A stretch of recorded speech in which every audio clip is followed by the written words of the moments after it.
Hello, my name is Debbie McCart, and I'm a recently retired Texas school administrator.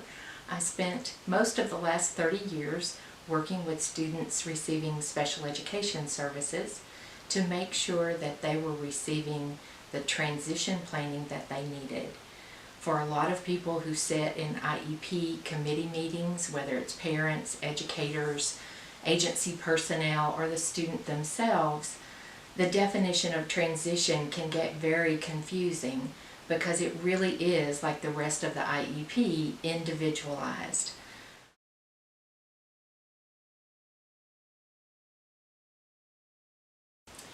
Transition, if you've paid attention in those IEP committee meetings, talks about post-secondary goals, or what a student will do in the community as an adult after they get their education, training,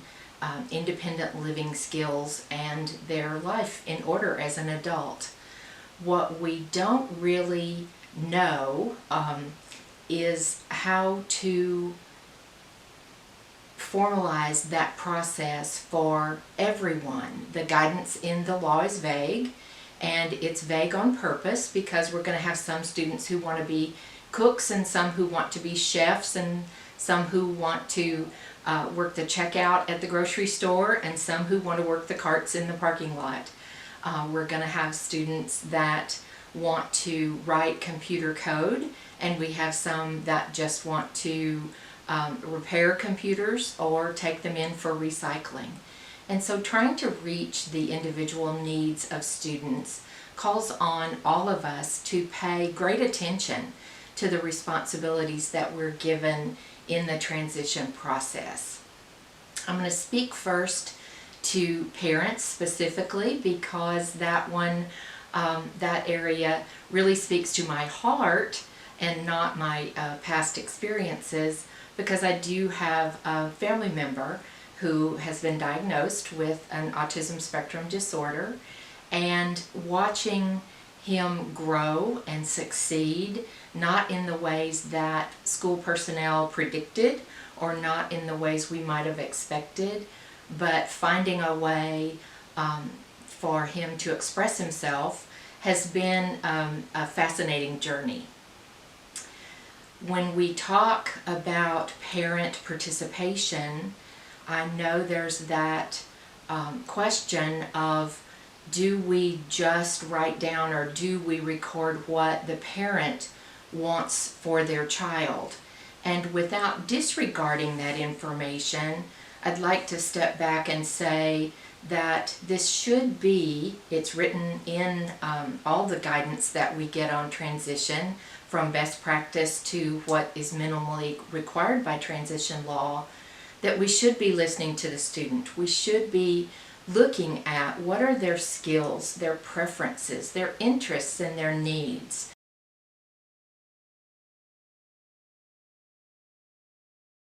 So remembering that the person-centered planning, the planning that has something to do with what the student desires for their outcome, for their adult life. Because as a family member, I can say that I won't always be here to run interference for my family member, and I won't always be here to help take charge of things that aren't working out well. And so making sure that my family member knows how to find his way through transportation issues if he continues to choose not to drive, in registering to vote, or making sure that he pays his taxes when that's a new challenge for him to understand and make sure that those things are done. Making sure that he knows how to pick his circle of support, the people that are in his life that will guide him when his immediate family is not available or not around anymore. Those things are the most important questions, because no matter what we do in the public school or in education and training, if we're not training for those areas of independence, we are not helping that student integrate into adult life in their chosen community.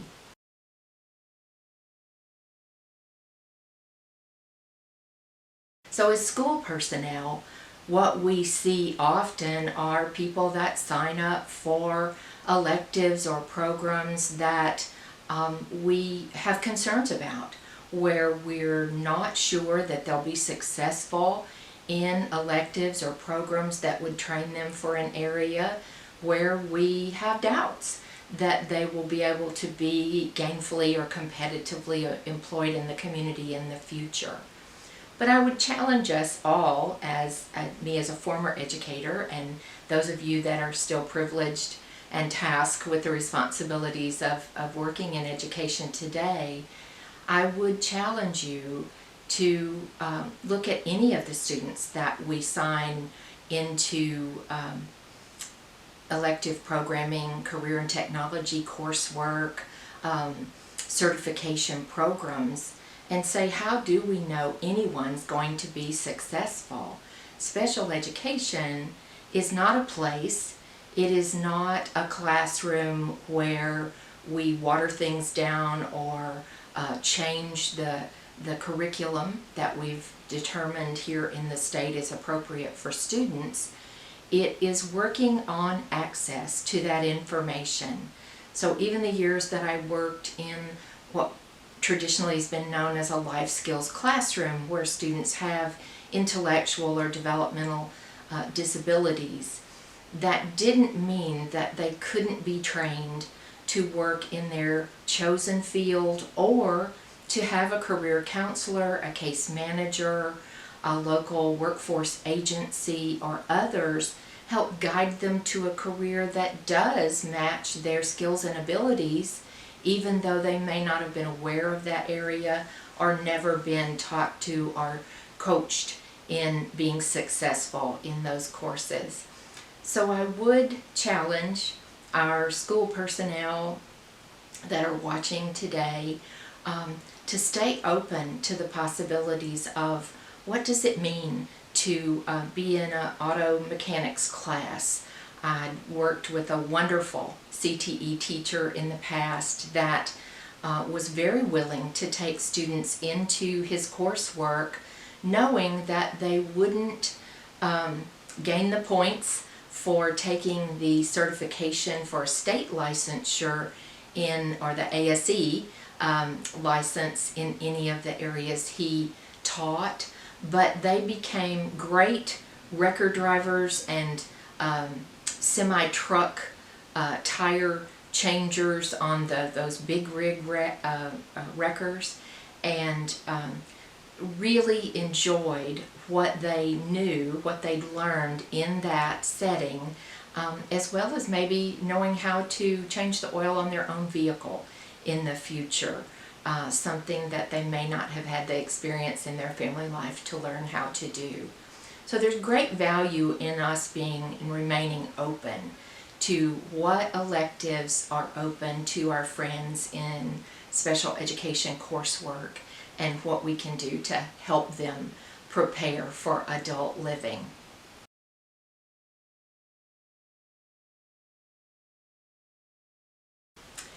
I would encourage any school that doesn't have a transition or career counselor available to reach out to their Texas Workforce Office. Workforce Solutions has been particularly busy this year in trying to place displaced workers or people that are struggling to find work. But their mission continues to be to support our young people as they are finding and defining their careers, and to give them support in the area of job coaching, learning how to negotiate transportation, and learning how to access services so that they can be contributing members of the community. For those of us who have community support, whether it is in the form of large industries that take on apprentices, or there are union workers in union offices in your area that have apprenticeships and internships throughout their services. It's important that we work together to make sure that our young people with disabilities have those opportunities to train in jobs that will pay a living wage. Because ultimately, all of our young people want the same thing. They want to be independent. They want to be able to live in the community and serve the community just like all of us. I'd like to share something with you that I ran across just recently. There's a council called the World Happiness Council in Denmark, and in a World Happiness Report in 2012 they issued a statement that no people can truly be happy if they do not feel they are choosing the course of their own life. I don't think anything depicts the future successes of our students with disabilities growing into adulthood and being successful more than that statement. It really is up to us to work as a community to support them and take away any unnecessary barriers to give them the experiences and the opportunities they need to be independent. Thank you.